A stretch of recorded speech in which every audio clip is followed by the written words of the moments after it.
Hey guys, it's Sam with The Blind Life. Welcome back to the channel where we help you learn how to live your best blind life. This is Talk Back with The Blind Life, episode 45. I don't know what episode it is, but it is October episode.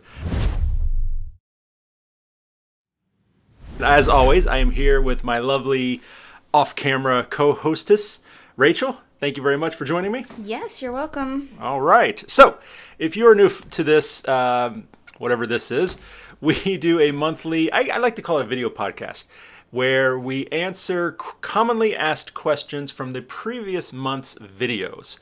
So, if I get similar questions or somebody asks questions in the comments for those videos, we will pool them all together and go through them here. And we also do a giveaway, so stay tuned for that. Well, more on that a little bit later. Okay, Rachel, are we ready? Should we go ahead and get into it? Yeah, we're ready. All right, let's go for it. Okay, so the first question, or the first video that we're looking at was the Illume COVID test, which is an accessible COVID test. Yes. First question was from Samantha Wendling, and it says, "Thank you so much for this. I'm legally blind and tried using a regular COVID test a while back, and it was a miserable experience. Thankfully, I ended up not being positive. These will help so much. I ordered mine a few minutes ago." Yeah, and that was just a highlight. That was kind of the overwhelming feeling from all the comments. Is people were excited about this. Finally, an accessible COVID test. It's not the only one out there, I should mention, but this one worked really well. There were some issues, a couple areas that gave me a little bit of trouble, which I think some of the next comments are going to mention. So, but all in all, pretty good. So Dark Queen, longtime subscriber. Yes. Yeah. So she said the dropper part was where I could see some issues, but it's better than the ones that are inaccessible. Thanks for the demo. Yeah, the dropper part, and there was a part with connecting the app to the test itself. That was the kind of the sticking points for the accessibility.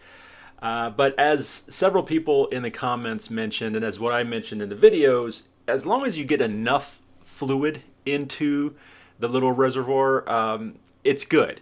The app will actually alert you if you don't get enough. Like if you don't get a good sample, it will tell you that. So as long as you get enough in there and you don't get that message, you can feel pretty confident that you got enough and you're going to get an accurate reading.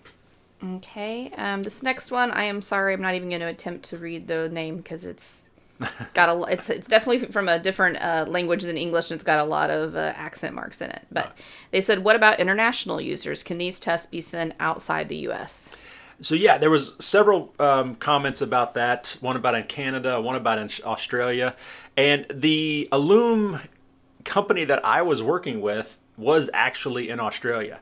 So that's where these tests got sent to me. So yes, I would assume that they are available internationally, especially in Australia. I would just say, if you're curious, contact them, go to the website, links in the description of that video, contact them with any questions like that. But I would assume it is available. Okay, this next one says, is from Ghost Mall, and it says, "Hi Sam, I have advanced RP, so I do things primarily as a blind person these days. I've wanted to start a YouTube channel for years now, and I've had a few false starts because I find the visual elements of it difficult to impossible. I would love if you would make a video describing your own process as a visually impaired creator. In particular, how do I know if my shot is in frame? How do I know if I look okay? What if I have a booger on my face or a stain on my shirt? How do you choose a thumbnail? If you show graphics and other visual media during your videos, how do you select that? What software to use to put it all together and edit it? Is it even possible to produce professional YouTube content as a blind person, or is some degree of sighted assistance inevitable? Thank you, and keep up the great work." I'm sorry, I totally meant to shorten that comment. You had me read a novel there. No, sorry. Yes, absolutely. And I added that one in just to point out that I've made those videos. I have a video on how to create content as a visually impaired person, and I have a video on how I edit my content using magnification and all of that on my computer. So hopefully those videos will answer most of those questions. I mean, I didn't really get into like how to choose your graphics and that sort of thing, because that's kind of a personal preference. But I definitely went over like lining up the shot, making sure you're in frame, different strategies for all of that. So check that out. I believe I have a playlist about creating content on YouTube. If not, you can just do a search. And I've been tossing around the idea of putting together kind of a course on creating content and providing that for people too. So we'll see. But so this person's saying basically, for all intents and purposes, as a totally blind person, yes, most of what you do would not probably work, right? Because you strongly use what little vision you have. I do, especially in the editing. But I do talk about like setting up your shots in a way that is repeatable. Like if you need to get help to set it up for the first time, how to set it up to where you won't need any assistance in future every time after that. You set it up and it's repeatable. Like have a tripod locked in place, or whatever, and have maybe some sort of tactile marking on the floor where your chair goes. Yeah, I talk about I give tips like putting it in the corner of a room so it's always facing the same way. Setting up an area where you don't take down the tripod. And then I do talk about editing by sound, and by different ways to record yourself by adding in sound cues that will help in the editing process. Yeah, and something else, depending on what kind of content you're trying to put out, podcasts are awesome too. And I would assume that the editing of a podcast you could do without the visual cues much easier. Oh yeah. Than editing a video. And, you could, depending on what you're doing, you could even have it set up like, there's plenty of YouTube channels that the person sits in the exact same place every day, almost like a podcast, just speaking on the information. So yeah, that was something that you could easily do. Because I personally feel like, and granted, I don't know because no one in our house is completely blind, but I think it would be difficult to choose a thumbnail. And if you're much better at recording than me or talking than I am, you might not have to edit as much. I mess up a lot and have to cut out a lot of stuff. People don't realize.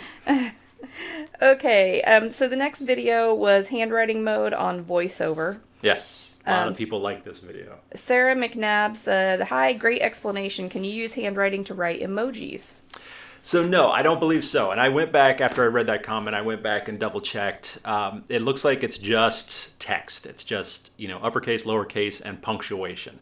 I didn't see any way to do emojis, and I even tried like drawing out the emoji, and it didn't work.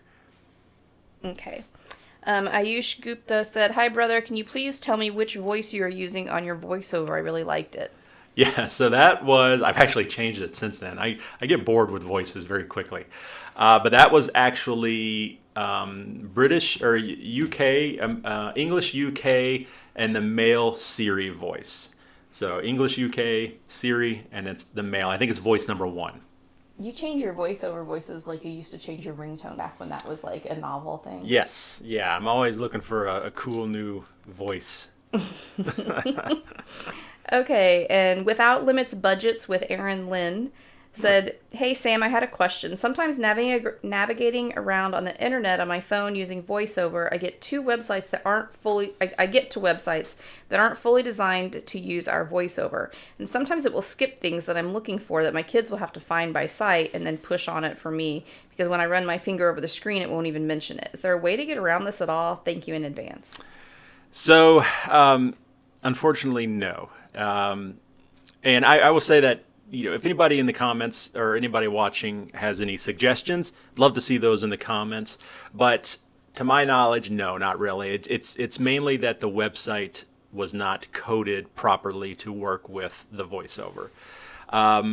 Some things like buttons that aren't labeled properly, VoiceOver has this smart feature where it will kind of guess.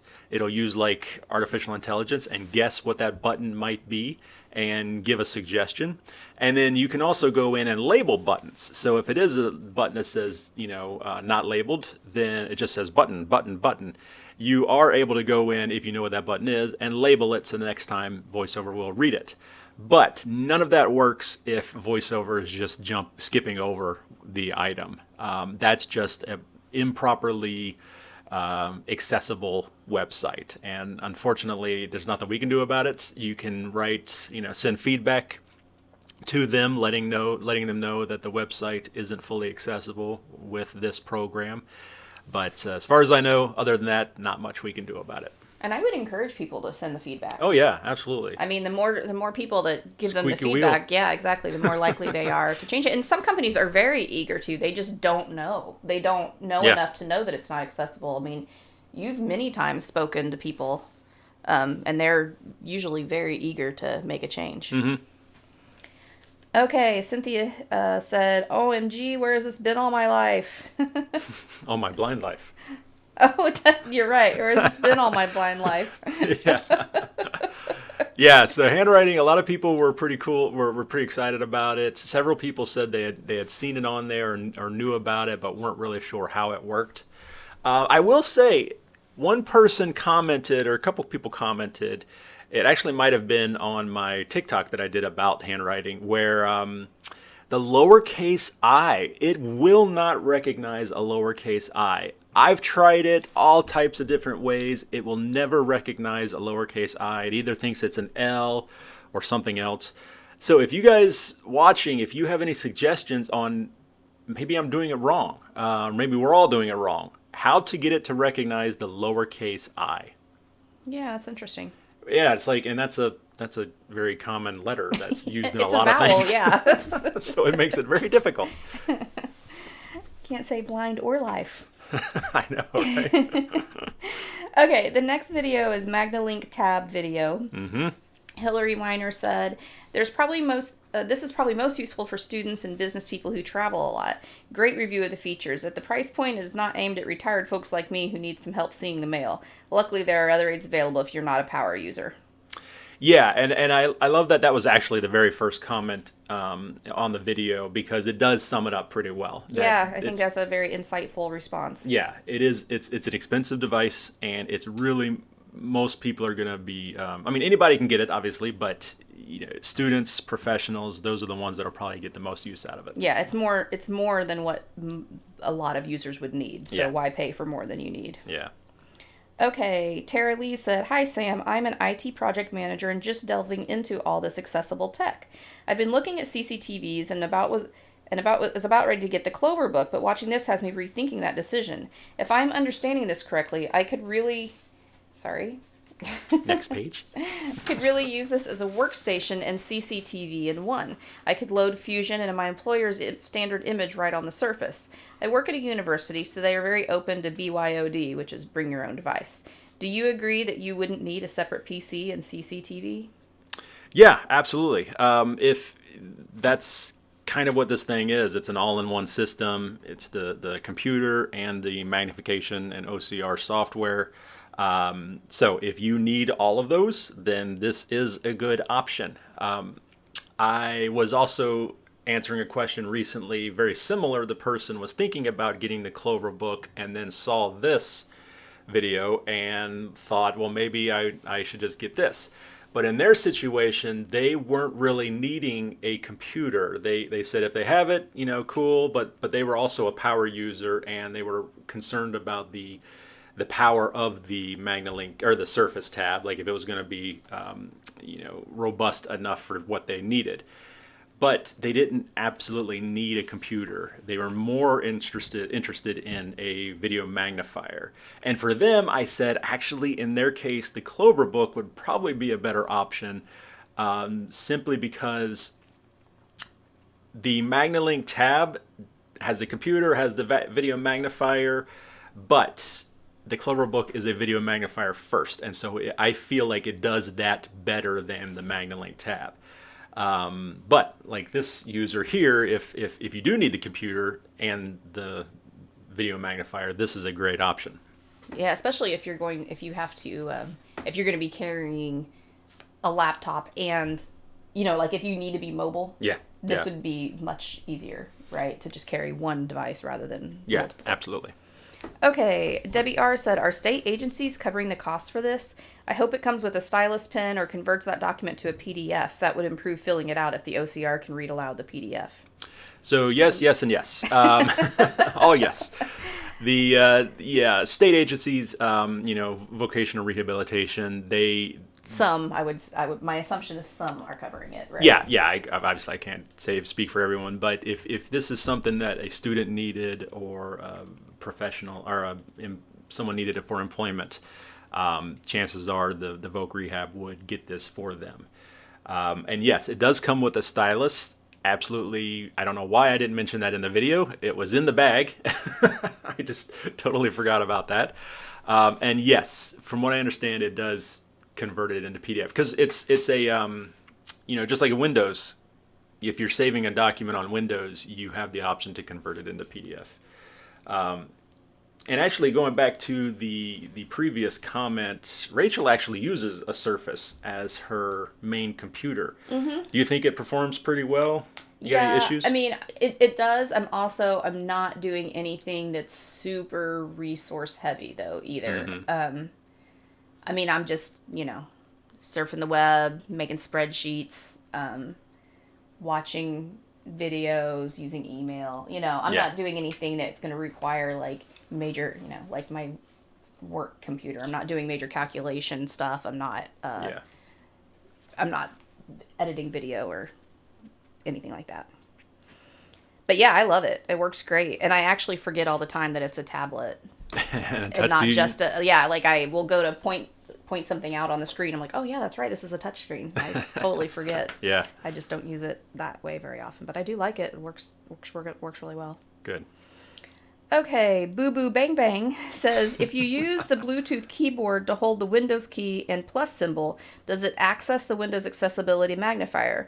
If so, can the magnifier run and magnified images viewed by the camera?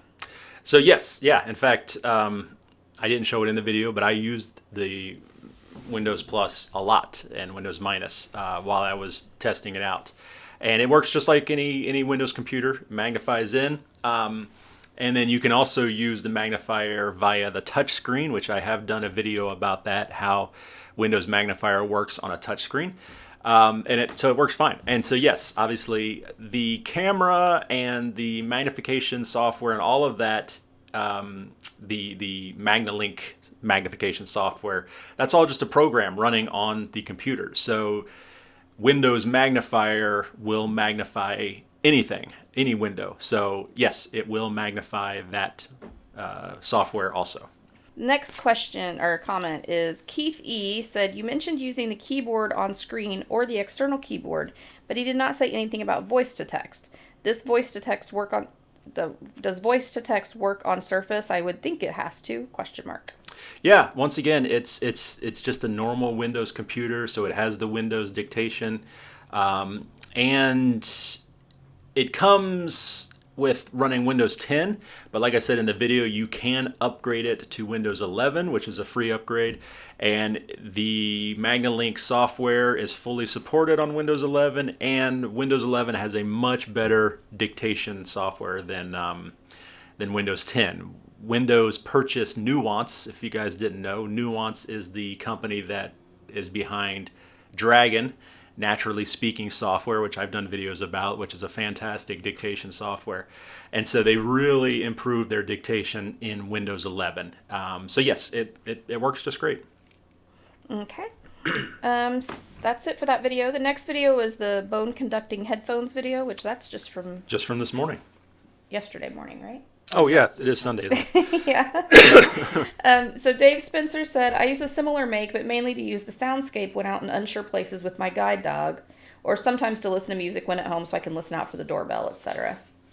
Yeah, so that's really where I mentioned in the video that I'm not super crazy about bone conducting headphones, but I see the benefit in them, and something like that, using it with Soundscape. Soundscape is a kind of a navigation / mapping app, unfortunately only available on iOS devices, but using it with that or some of those navigational apps, it would work great.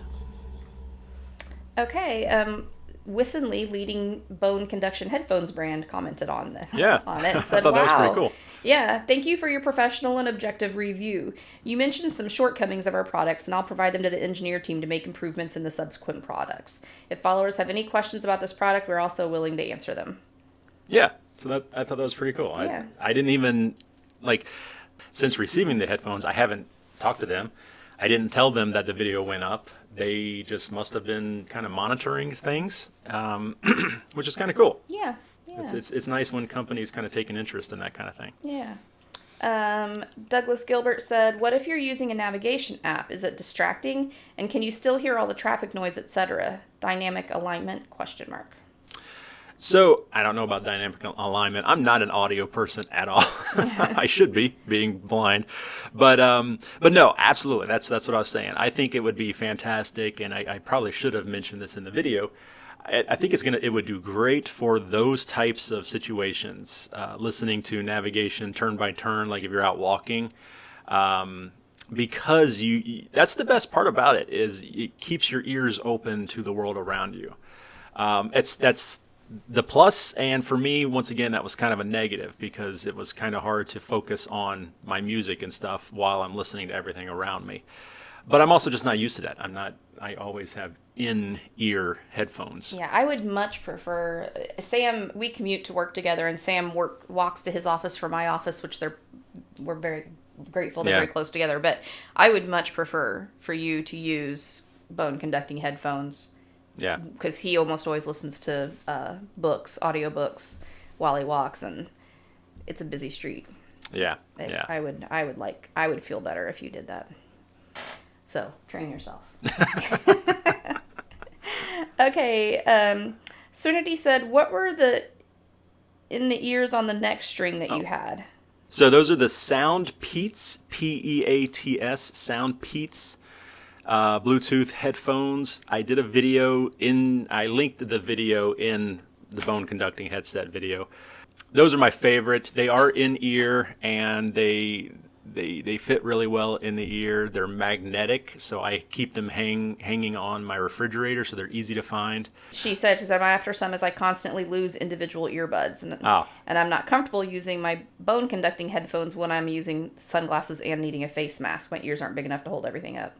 Yes, yeah, and that was another question someone had. These headphones look like they would block your ears if you were doing sunglasses. And yes, that could be an issue with these. But so those headphones, like I said, Soundpeats, check out my video review, and they're like $15. They're not too bad at all, and they've been fantastic for me. And Trish Barsby said, how are the fit with smaller ears? I have an issue with the in-ear earphones. You and me both, Trish. She said half of them are too big and pop out too easily, so I wonder if these would be loose. Did you try them out running? Are there any smaller / snug-fitting bone conduction headphones you would recommend? Okay, so Rachel's going to try them on because Rachel has a tiny head. And so they... I don't even know how they're supposed to. I almost never wear headphones, so I'm a headphone. I'll show you on they go right in front. Oh, okay. And kind of hang down. Yeah, okay, I get it.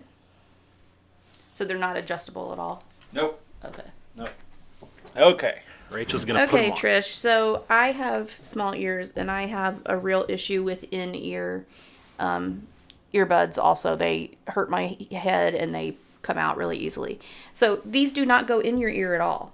They sit right in front of the ear. Yeah, they sit right in front of the ear with just the slightest pressure, not enough that I feel like it would give me a headache or anything like that.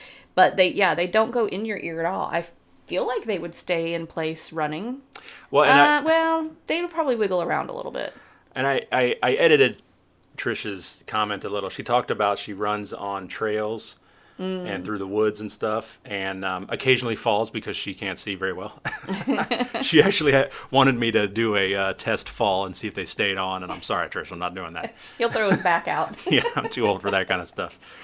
Plus, my big head, they're staying put. That's why I wanted to try on. Okay, Rachel. I'm gonna go run up and down the hallway real quick. Okay. Okay, Rachel just did a couple laps around the... Oh, Whoops. around the upstairs. So what's the verdict? I could feel them. Like, I could feel them moving a little bit, but they didn't feel like there was any danger of them falling off. Now, because not only are my ears kind of small, but my head in general is kind of small, if I fell violently enough, they would come off.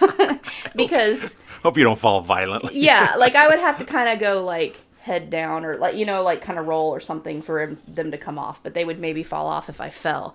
But they're not in my ear. So... Now, these would be much more comfortable for me than most in-ear. Hi, Willow. Willow just came in. What about swimming? That's because they're waterproof, so you can go diving and stuff. Do you think they would? Oh, I for sure feel like if I jumped in the water with them on, they would come off. Come right off. I kind of mentioned that in the video. Yeah. I thought so too. But I mean, if I were just swimming, I think it would be okay. Does the hair help hold them in place at all? No, it sticks way off the back of my head. Like does it? Yeah. Our heads are very different size. Well, it even had a little band. I believe it has a band that you can. Oh, I know what you're talking about. Like one of those kind of rubbery ones that you can Yeah. scoot up to create that. If she's gonna run with them, especially if she does put her hair up in a ponytail or something, that would maybe be helpful to keep them from moving. I don't think they would fall off, but just to keep them from moving around. Yeah, I kind of remember there being a band, but I get so many of these things. It's hard. Well, yes, there is. So I was gonna say, my guess is even if there wasn't one, you could easily kind of. I forgot. I should have mentioned this in the video. There's a little elastic band that you can put in the back, so to make it more snug for smaller heads. Ah, gosh, I'm such a rookie. I was gonna say rookie mistake. I have failed as your reviewer. Okay, so that was the end of those. Just stop. Just take a break. Okay. Inside joke. All right. So time for the giveaway. Whoop, whoop. What's the giveaway? Okay, so once again, guys, if you're new, we do this monthly video podcast, Talk Back with the Blind Life, and we also give away something in each video. We like to give away something. So today we are giving away way around tags. Giving away way around tags. Way around tags will be given away. Yes. Will be distributed. So way around, if you're not familiar, did a whole video. I don't know why you wouldn't be familiar. Surely you guys watch all of my videos. It's been a little while. I've done a couple videos. So they're basically different shaped NFC tags that like these are clips that can go on a binder. This is one that looks like a button you can sew into your clothes, and this is an NFC tag. So you download the Way Around app, which is available for iOS and Android For free. And you scan the tag with the app using the NFC on your phone. Your phone does have to be NFC enabled, but if you have a modern day phone, it probably is.